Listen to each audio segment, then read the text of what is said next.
오늘은 뭐 최근에 있었던 여러 가지 주요 이슈들만 간단히 뭐 항상 그렇게 얘기하지만 좀 보도록 하겠습니다. 일단 JP 모건에서 테슬라 매도하라고 나오는데 테슬라 매도 관련된 얘기들은 여러 군데서 나오고 있고요. 다시 우리가 테슬라 매도와 관련돼서 우리가 생각해 봐야 될 거는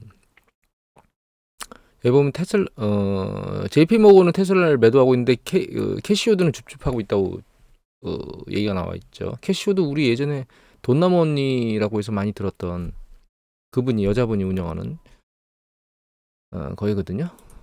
그런데 그게 아크펀드예요. 그래서 제가 이 기사를 왜 올렸냐면 테슬라가 뭐 그 배수가 높다는 얘기는 예전부터 말씀드렸고 현재 큰 흐름에서 이거 한번 말씀드렸는데 이게 여기는 그 캔들 차트 이게 그 캐시우드 돈나무 언니가 운영하는 아크펀드거든요. ARKK라고 하는 코드명으로 찾으시면 되는데 그 아크펀드가 4차 산업과 관련된 것 코로나 팬데믹 이후에 이제 집중적으로 투자했거든요. 이거 이제 하늘색 요게 줌이에요. 우리 그 인터넷 화상 줌 있죠. 이것도 대표적인 밈 주식 중에 하나인데 뭐 이런 것들에 대규모 투자를 했던 거죠. 그리고 테슬라도 상당히 많이 가지고 있었고. 근데 이제 줌 정점 치고 붕괴, 여기 아크 정점 치고 붕괴, 그다음에 테슬라 정점 치고 붕괴. 그러니까 4차 산업이나 혹은 그 코로나 팬데믹 이후에 발생했던 어떤 주요 모멘텀들의 주식들을 이 아크포드가 많이 가지고 있었기 때문에 초반에 정말 가장 S&P 500 지수보다 나스닥보다 훨씬 더 높은 수익률을 냈지만 그 뒤에 그 모멘텀들이 순차적으로 깨지고 있다는 걸 이제 말씀드리는 거거든요. 그래서 완성차 깨지고 나서 여기 있는 요 분홍색 있죠. 이게 이제 그 우리 LG 엔솔이에요. 얘가 이제 그 여기서 고점을 치고 얘가 먼저 치고 완성차가 그다음에 배터리가 고점 치고 지금 계속 붕괴되고 있죠. 엔진 엔솔. 그다음에 마지막으로 지금 남은 게 에코프로비엠인데 그러니까 소재죠. 에코프로비엠이 24740 이게 너무 많이 차이가 나서 제가 차트를 안 넣었거든요. 예. 여기 보면 얘가 이제 그겁니다. 얘가 그 에코프로비엠. 그러니까 에코프로비엠이 마지막으로 지금 치고 있는 거예요. 여기 이게 테슬라, 여기가 LG엔솔, 그다음에 에코프로비엠이 여기서 지금 마지막으로 치고 있거든요. 얘가 지금 동영상 보면 배터리 아저씨께서 계속 들고 있으면 된다고 얘기를 하시는 것 같은데 전 동영상을 정확히 보진 않아서 제 생각에는 잘못하면 지금 테슬라 깨지듯이 추세적으로 계속 깨질 수 있는 가능성이 높아지고 이거 이외에 예전에 보여드렸지만 4차 산업 관련된 그 소재들 있죠. 리튬이나 뭐 이런 거, 니켈 이런 것들 가격이 전부 다 아래로 깨져가지고 광산이나 이런 쪽에서 생산 중단이나 이런 얘기를 한다 이런 액션들을 하고 있는 뉴스보들이 계속 나오고 있거든요.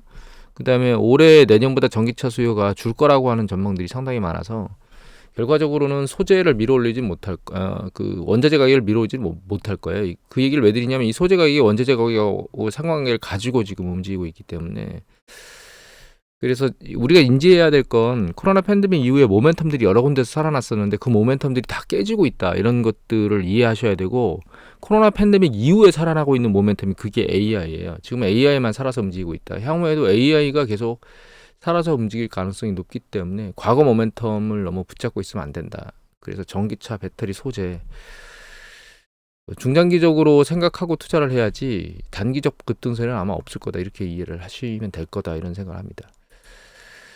그리고 애플 목표가 하향하면서 애플이 쭉 밀려내려왔다 다시 반등을 하긴 했습니다. 근데 애플이 이제 목표가뿐만 아니라 여기 보면 애플카나 얘기가 나오잖아요. 자율주행 기술 레벨을 뭐 2+를 하향하고 출시도 2028년으로 연기했다고 얘기가 나왔는데 이거 이외에 유럽 같은 경우에는 그 애플 스토어에서 결제하는 거 말고 다른 쪽 결제 라인도 같이 가져라 이렇게 해서 애플의 그 인터넷 그 결제 시스템이 있죠. 그거도 줄어들 거, 그러니까 그 성장세가 좀 둔화될 거다라고 하는 혹은 감소할 거다라고 하는 그런 것들에 대한 얘기가 나오고 있기 때문에 요것도 좀 조심해야 됩니다. 워렌 버핏이 작년에 상당히 매입을 많이 했다고 광고가 많이 됐는데 워렌 버핏 같은 경우는 중장기적인 패턴을 가지고 하는 거기 때문에 문제가 없을 수도 있어요. 그런데 그런 형태로 투자 패턴을 가지고 있지 않은 사람 같은 경우에 좀 조심해야 될 것 같고 한 가지 우려가 되는 거는 애플이 지금 현재 시장 안에 들어와 있잖아요. 그 들어와 있는 시장은 지금 포화 상태예요. 그러니까 스마트폰도 포화 상태인 거죠. 경쟁이 치열하게 이루어지고 있고. 그러니까 애플은 지금 사실 성장 동력, 그러니까 그 매출 성장이나 이익 성장이 여러 군데에서 지금 걸리고 있어서 새로운 어떤 돌파구로 지금 자율주행차를 생각하고 있는데 그것도 지금 속도가 안 붙고 있는 상황이다. 이렇게 일을 해야 될 것 같아요. 그다음에 인텔이 12% 폭락했는데 이거는 AI 관련된 칩에서 준비를 잘 하고 있다고 얘기를 했는데 이거는 너무 좀 성급한 이슈인 것 같고 이건 모니터링을 좀 계속 해봐야 될 문제인 것 같습니다. 어떻게 할지는. 다만 얘는 급락했지만 엔비디아하고 AMD는 주가가 계속 잘 가고 있거든요. 그리고 삼성전자나 SK하이닉스는 엔비디아의 수혜주라고 얘기를 하고 있지만 엔비디아를 따라가지 못하고 있어요. 그래서 결과적으로 반도체 시장은 지금 딱 나눠져서 움직이고 있는데 시스템 반도체 쪽은 가고 있고 데이터 반도체 쪽은 못 가고 있다. 인텔은 시스템 쪽인데 PC 쪽이 지금 강자이고 AI 쪽은 아니거든요. 그래서 밀리고 있다. 그래서 지금 화두는 좀 전에 말씀드렸던 것처럼 과거 모멘텀에 있는 전기차 다 빠졌고요. AI만 지금 반도체도 AI 쪽만 지금 움직이고 있다. 메모리 쪽은 아니고 이렇게 이해를 하시면 될 것 같아요. 그래서 이게 차트를 그려놨는데 이게 위에 상위 그 한 9위권까지 그려놨고 마지막에 이거는 인텔 같은 경우에는 시총으로 보면 92대에 있거든요. 있는데 아직까지 지난번에 보여드릴 때 그 대기업 중심으로 강도가 세고 그러니까 시가총이 큰 거, 그 다음에 이제 중형, 소형은 잘 못 따라간다고 말씀드렸는데 아직까지 시가총이 큰 것들은 사실 머리를 계속 들면서 잘 가고 있어요. 여기 대장주로 움직이는 가장 세게 움직이는 게 엔비디아입니다.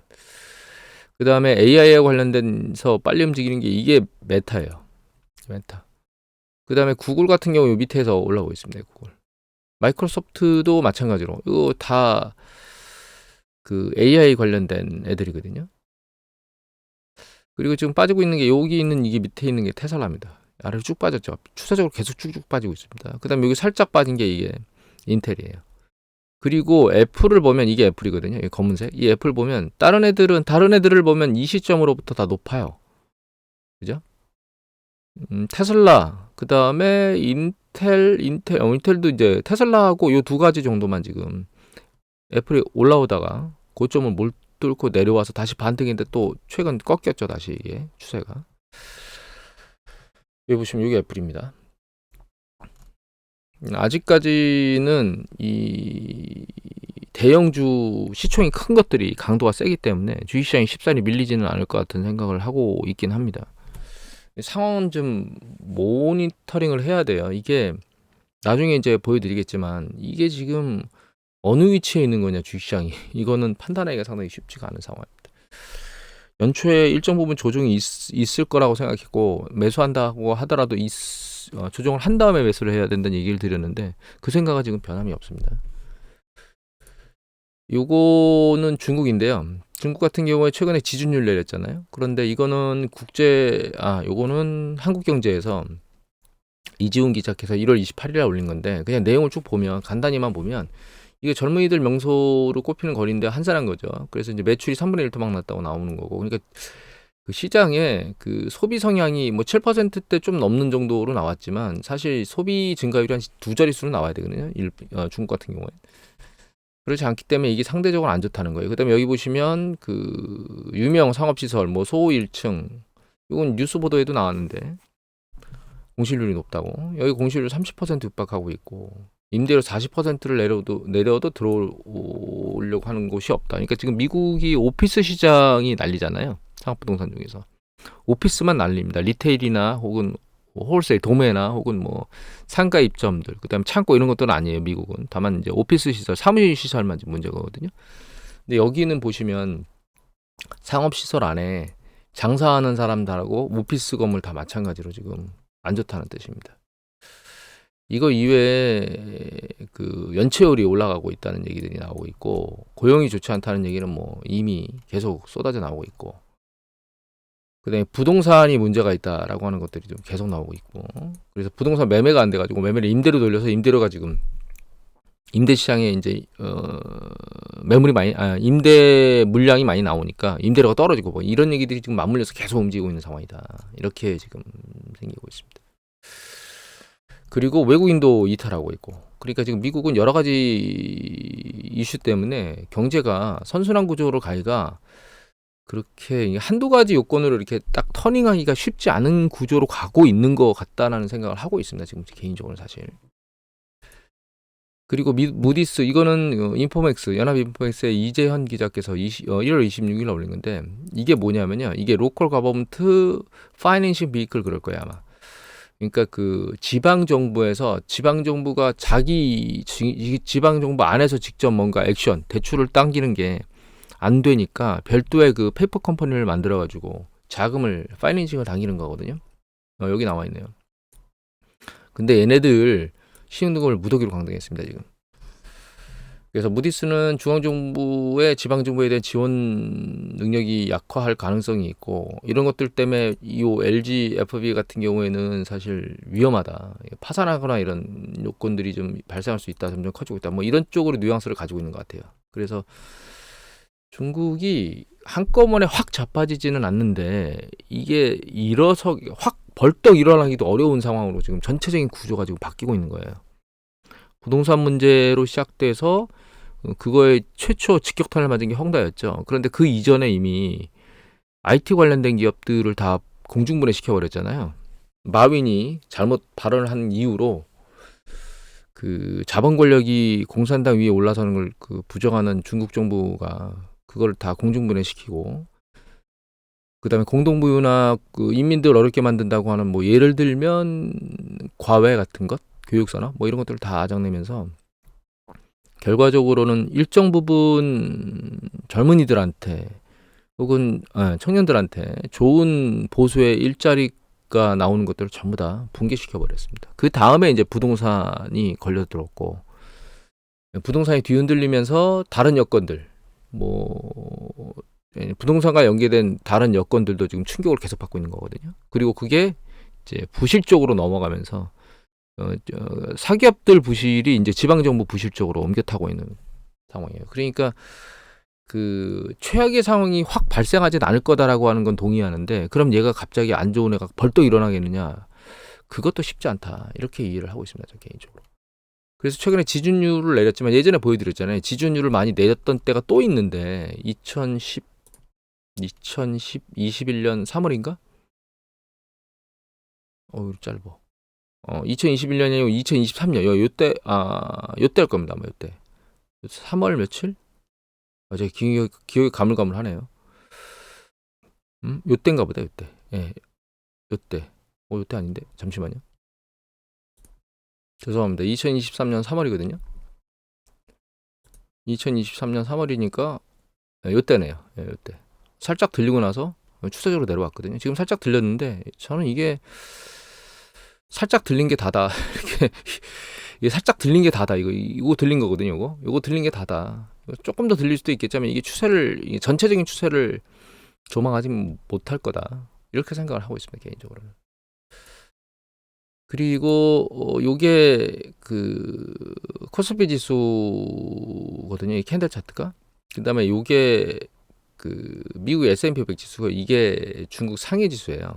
제가 이거 왜 보여드리냐면 이게 우리나라 지수가 지금 S&P 500 지수하고도 상관관계를 가지고 있고 중국 지수하고도 상관관계를 같이 가지고 움직이고 있거든요. 왜냐하면 여기 보시면 S&P 500 지수 추세적으로 계속 올라갔잖아요. 우리나라 지수 급등했다가 물론 삼성전자가 너무 많이 급등했기 때문에 여기에 정점을 치고 미리 내려온 것도 있지만 여기 보면 중국 지수가 따라서 이렇게 세차게 같이 움직이다가 여기서 힘을 잃고 동력을 상실했거든요. 우리나라가 세차게 올라가다 여기서 1.5 상승 강도가 떨어지고 동력을 잃기 시작했습니다. 같이 떨어져요. 같이 떨어졌다가 다시 올라가고 있죠. 올라가고 있는데 여기 미국 지수는 여기서부터 추세적으로 더 빨리 올라갔잖아요. 우리나라 주가 올라가다 말고 여기서 탕 치고 멈춥니다. 미국은 올라가고 있는데 중국 상해 지수는 깨지고 있거든요. 지금.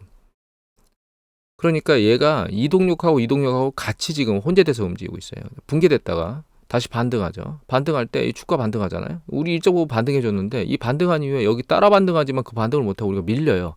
왜냐면 상해 지수가 계속 밀리고 있거든요. 그래서 우리나라를 계속 아래로 끌어당기는 애가 중국 지수거든요, 현재. 그래서 그 부분에 영향을 지금 계속 받고 있다. 중국이 2000년대에는 상당히 우리나라한테 도움을 줬지만 2011년 이후에 우리나라한테 도움을 주는 건 사실은 없다. 이 부분은 좀 이해를 해야 될 것 같아요. 시장이 우리나라가 미국 시장만큼 움직이기가 지금 쉽지는 않은 구조다. 급등했는데 어제 주말에, 그러니까 지난주에 마지막 금요일장에. 그게 좀 그렇습니다, 지금 상황이. 그래서 지금 전체적으로 보면 이게 이거 investing.com 이거 예전에 자주 나오던 어떤 그런 그 그림이에요, 이게. 그래서 이게 단계거든요, 이게 주식시장에. 그럼 지금 주식시장이 열광하고 있는 단계냐, 욕심이 가득한 단계냐, 망상에 빠진 단계냐, 아니면 야 새로운 패러다임이야, 이제 세상이 바뀌었어, 경기 사이클 수축 없어, 이런 단계냐. 제 생각엔 최소한 이 두 단계에 와 있는 것 같습니다. 이 두 단계. 연준이 통화정책을 통해서 경기 수축이 없을 거라고 생각하는 그런 일단 망상, 환상, 그리고 새로운 패러다임이라고 요거까지 나오려면 이제 한번 조금 머리가 더 들리면서 유시장 올라가면 2단계 올라가게 되겠죠. 그래서 좀 조심해야 된다, 사실. 실제로 붕괴가 일어나는데 이 붕괴가 어떤 이슈 때문에 일어날지, 아니면 그러니까 이슈가 있으면 사실 하락폭이 셀 것 같고, 이슈가 그렇게 없으면 이게 하락폭이 세지 않은 상태에서 경기 수축이 일정 부분 조정을 거치고 다시 상승 사이클로 넘어갈 것 같긴 합니다. 뭐 상황을 모니터링 해야 될 것 같고, 다만 경기 사이클의 수축이 어느 정도 그러니까 언제 마무리됐다 우리가 판단을 해봐야 되느냐. 일정 부분은 금리가 좀 하락을 해줘야 되고요. 최소한 2% 이상, 최소한 3% 정도는 생각하고 있는데, 기준금리. 그래야만 경기 수축이 되는, 그 과정에 이제 재고 조정이 좀 일단 있어야 되고, 그다음에 고용 조정이 일단 있어야 됩니다. 실업률이 일정 부분 올라가야 되고, 재고가 일정 부분 조정이 이루어져야 되거든요. 그때 이제 주식 가격 조정도 일정 부분 일어날 거고, 그다음에 이제 파산이나 이런, 그래서 신용 조정이 일정 부분 일어날 건데, 그 강도에 따라서 떨어지는 정도는 다를 거다, 이렇게 이해를 하고 있는 거죠, 저는. 다른 부분을 좀 들여다보면 요게 미국의 그 전체 노동자의 그 일한 시간이거든요.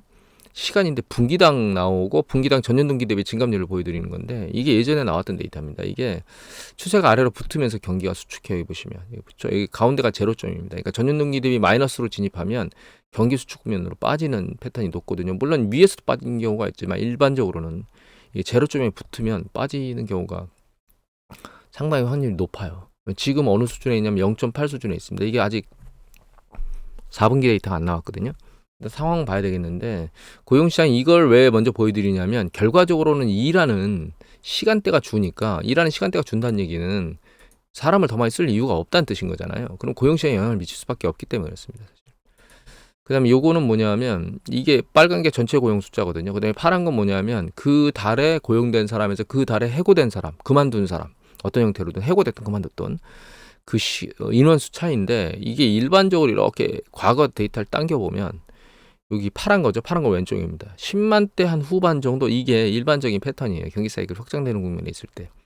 그리고 이게 결과적으로 플러스에 있다는 얘기는 이게 그 추가적으로 고용된 숫자가 매월 는다는 거거든요. 그러니까 그것 따라서 이제 추세적으로 이렇게 올라갑니다. 계속. 그런데 여기 보시면 어느 시점에 내려가죠. 이렇게. 네, 여기 이 밑으로 제로 라인을 파란 게 뚫고 내려갔다는 얘기는 고용된 매월 고용 숫자보다 해고 숫자가 많다는 뜻이거든요. 그러니까 이게 전체 고용 수가 늘지 못하고 내려가죠. 전체 고용 수가 내려가면 경기가 수축합니다. 보시면 정점을 치죠. 물론 그거 좀 지나서 하는 경우도 있지만 대부분은 정점을 치면 경기가 수축해요. 근데 최근에 얘가 보시면 10만 대 초반으로 내려왔습니다. 이미 추세적으로. 얘가 점점 올라가는 강도가 줄어들게 될 거고, 결과적으로 정점을 치는 요 추세를 따라간다면 요게 수개월 뒤에 정점을 치게 될 거다. 그러니까 고용이 정점을 치고 내려가면 경기가 수축할 가능성이 높다라고 하는 걸 인지해서 보여드리는 거죠. 그건 이것도 마찬가지예요. 시간 타이밍이 아래로 마이너스로 내려갈 것 같다.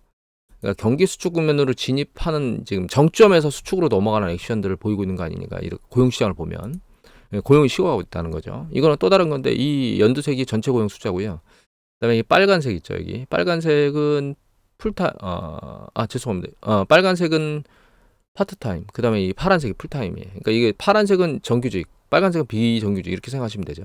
그러니까 미국 시장이 정규직이 계속 늘어났다가 잠깐 쉬고 있었는데, 잠깐 또 들려서 올라오긴 올라왔어요. 근데 정규직이 늘어나진 않고 비정규직이 추세적으로 늘어나고 있고, 고용 시장의 질이 안 좋은 거죠, 사실. 일자리를 얻는데 일자리에 정규직으로 들어오는 사람보다는 비정규직으로 들어오는 사람의 패턴이 추세적으로 늘어나고 있다는 얘기는 일자리 질이 안 좋아졌다는 뜻이죠. 다만 이 직전 발표된 데이터 보면 이게 급등했습니다. 12월 달에 정기주금 급락하고 일용주금 급등했어요. 연말 세일에 리테일이나 소매 판매나 이런 쪽에서 살짝 당겼는지 아니면 레저나 이런 쪽에서 당겼는지가 들여다보진 않았는데 일단은 고용시장이 결과적으로는 질 좋은 고용시장은 지금 끝나가고 있다. 이렇게 이해를 하시면 될 것 같아요. 종합적으로 보면 미국 고용시장이 식어가고 있는 게 확실해요. 그리고 보면 이 고용시장이 식어가고 있는데 이 고용시장이 식어가는데도 불구하고 경기 수축이 없이 식을 거냐? 저는 불가능하다고 생각하거든요. 일단 경기 수축은 할 건데 그 경기 수축이 세차게 발생할 거냐 아니면 상대적으로 느슨하게 발생할 거냐 이런 거고 거기에 주식시장이 얼마나 센 강도로 반응할 것이냐라고 하는 부분은 상황을 좀 봐야 되겠죠. 큰 이슈가 없이 조정이 잘 되면 하락 강도가 좀 적을 거고 만약에 그렇지 않으면 하락 강도가 셀 수가 있는 거죠. 그 가장 주된 화두가 지금 커머셜 뱅크, 그러니까 미국 상업부동산, 커머셜 뱅크래. 상업부동산 문제와 관련된 이슈가 크게 터질 거냐 말 거냐에 대한 논점인 거고 주식시장이 어떻게 반영할지는 모릅니다. 뭐 하루에 급락하면서 하루나 뭐 한 주나 뭐 이렇게 주식시장이 급락하면서 20%까지 빠질 수 있는 굉장히 빠른 속도로 그런 가능성 상당히 열려 있는 상황이고 그게 발생할지 안 발생할지는 아무도 알 수가 없습니다.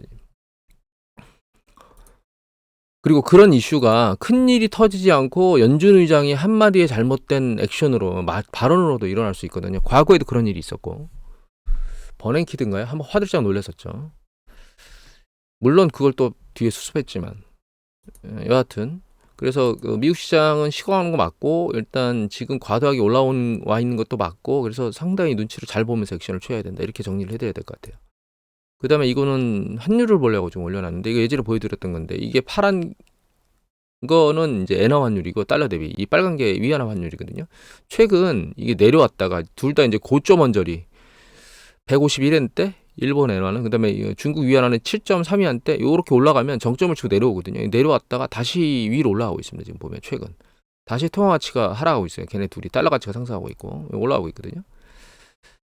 근데 이거 미국의 국채 최근 경매 이자율을 보면 이게 5.9예요. 지난번에 막 0.9 어쩌고저쩌고 하면서 1% 가까이 올라가면서 경매가 됐던 게 이게 작년 11월 달에 지금은 5.9, 0.6대로 내렸으니까 0.6대까지 내려왔으니까 쭉 밑으로 빠진 거죠. 그리고 요거는 이 빨간 게 미 10년 국채 수익률에서 일본의 엔화 10년 국채 수익률을 뺀 거거든요. 그 움직임하고 죄송합니다. 파란 게 그거고 이 빨간 게 그 달러 대비 엔화 환율이거든요. 근데 이거 보시면 추세적으로 이렇게 장기적으로 잘라볼까요? 일정 부분 죄송합니다. 이렇게 좀 길게 잘라볼게요. 네. 보면 일정 부분 이탈하는 경우도 있지만 추세적으로는 이 금리 차하고 환율의 움직임이 좀 비슷해요. 최근에 금리 차가 다시 올라가고 있거든요. 이게 여기는 표시가 안 됐는데 금리 차가 지금 안 늘어나고 있거든요. 일본이 1%대로 10년 국채 수익률을 올린다고 캡은 올려놨지만 실제 수익률은 내려오고 있거든요. 그리고 미국 10년 국채 수익률은 지금 기준금리 안 내린다 그래가지고 위로 급등했다가 다시 내려왔는데 다시 반등하고 있죠. 그래서 이 아마 스프레드는 위쪽으로 올라가고 있을 겁니다. 그래서 환율이 올라가고 있다. 이렇게 이해를 하시면 될 것 같고 일본 같은 중국 같은 경우에는 결과적으로 요것처럼 차트를 조합하면 좋은데 여기 데이터가 안 나와요. 중국 그 10년 국채 데이터가. 그래서 이걸로 볼 수밖에 없는데 여기 보시면 이 캔들 차트가 미 10년 국채 수익률이고 이 하늘색이 이게 위안화 10년 국채 수익률이거든요. 그리고 이 파란색 있죠. 이 파란색이 달러 대비 위안화 환율이에요. 보시면 이거 10년 국채 중국 죄송합니다. 중국 국채 수익률이 내려오는 과정 중에 여기 10년 국채 수익률 밀게 올라가잖아요. 이렇게 올라가게 되면 이 환율이 쭉 올라가요. 통화치가 떨어지는 거죠. 그러다 여기서 멈췄어요. 이제 과정이. 그러니까 얘가 내려오다가 딱 여기서 멈춰서 옆으로 개걸음을 치고 있죠. 두 개가 반대 방향으로 움직이면 멈췄습니다. 따라 올라가면서 여기서 멈춰 있죠. 멈춰 있다가 둘 다 내려왔어요. 내려오는 과정 중에 이게 고점이었기 때문에 7.3 위안. 아마 여기서 시장 개입이 있었을 겁니다. 그러면 추세적으로 좀 내려오고 있다가 최근 보면 다시 이게 10년 국채 수익률이 올라가고 있는데 위안은 내려가고 있죠. 올라가고 있어요, 환율이. 그러니까 지금 그러니까 미국은 기준금리를 뭐 내리니 많이 최근 인플레이션 그러니까 홍해 난리 때문에 중동 난리 때문에 유가 올라가면서 어떻게 될지 좀 지켜봐야 되겠는데 금리를 빨리 내릴지 안 내릴지 판단하기가 상당히 모호한 시기인데 중국 같은 경우는 부양책 때문에 지금 지준율도 내리고 통화를 완화하는 정책을 계속 피고 있거든요. 국채 수익률이 그렇게 그 윗방향으로 움직이기가 지금 녹록치는 않은 상황입니다. 따라서 위안화 환율도 사실은 아랫방향으로 잡기보다는 윗방향으로 지금 방향성을 잡고 있는 거고 이게 밑으로 계속 추세적 하락을 보이기는 쉽지 않은 구조로 돼 있는 상황입니다, 사실. 그리고 그 일본이 통화 정책을 빨리 돌릴 수 있느냐? 여기 보시면 해제 보류했죠. 그래서 뭐 임금 협상을 확인하고 2분기 마이너스 금리를 탈피하는 이런 상태로 갈 거라고 얘기를 하고 있는데 물가뿐만 아니라 임금을 그만큼 올려줘서 경기가 받쳐줄 수 있는 힘이 되면 올리겠다는 뜻을 얘기하는 거거든요.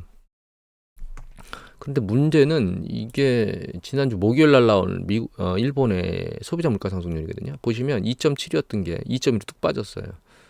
도쿄 쪽에는 2.4에서 1.6 쭉 빠졌죠.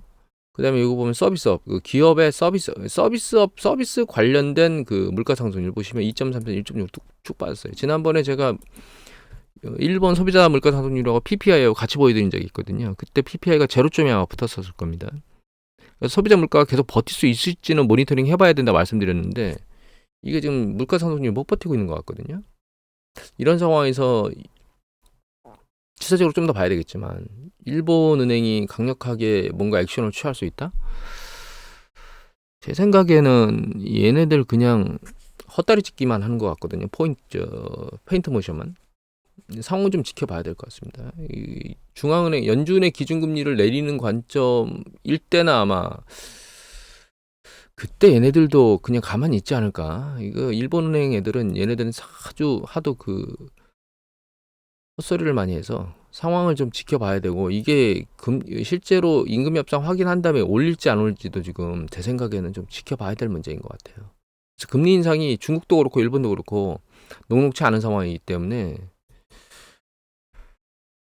환율은 달러 인덱스 위안화 대비 그다음에 위안화 대비 그다음에 엔화 대비 환율은 달러가 강세를 계속 보일 것 같은 생각을 하고 있습니다. 그리고 중앙은행 이거는 야데니 리서치에 나오는 데이터입니다. 중앙은행 통화 정책을 보면 이게 이제 중국이에요. 중국은 계속 통화를 푸는 쪽으로 있고 그다음에 일본이 최근 풀다가 다시 쥐어짜는 쪽으로 올해 들어와서 바뀌고 있습니다. 미국은 계속 쥐어짜고 있고요. 유럽은 살짝 느슨하게 들리고 있는 상황입니다. 일단 그래서 일본은 지금 통화 완화 정책을 펴고 있어서 그 채권 수익률이 상대적으로 부정적이에요. 윗방향으로 잡기가 쉽지 않은. 일본은 왔다 갔다 지금 하고 있는 상황이고 거기에 지준율까지도 내고 이미 말씀드렸지만 그래서 달러 대비 위안화하고 엔화 환율은 둘 다 강세로 가기는 지금은 좀 애매모호한 것 같다. 약세나 현재 상황을 유지하는 정도로 진행되지 않을까. 특히 일본 지금 제가 위안화 대비 원화 환율이 저점을 찍었다는 얘기는 드렸잖아요. 근데 그 저점을 찍은 이후에 급등하겠느냐라고 하는 부분에 대해서는 전 개인적으로는 속도나 이런 것에 대해서는 약간 부정적이에요. 그래서 위안화 투자의 매력도가 높으냐? 저는 위안화만 투자하면 그거는 매력도가 위안화라니 계속. 엔화를 투자하는 매력도가 높냐? 엔화를 투자하는 것이 그냥 그 엔화 자체만 투자하는 게 매력적이냐라고 하는 관점에서는 저는 사실 좀 부정적이고요. 엔화를 가지고 그걸 가지고 이제 일본의 주식시장을 매집하러 들어가겠다라고 하면 모르겠지만 그런 상황이 아니라면 엔화만 자체 투자 대상으로 보는 건 좀 개인적으로는 부정적으로 생각을 하고 있습니다. 다른 얘기를 또 추가로 하면 더 길어질 것 같아서 오늘은 이 정도로 마치도록 하겠습니다.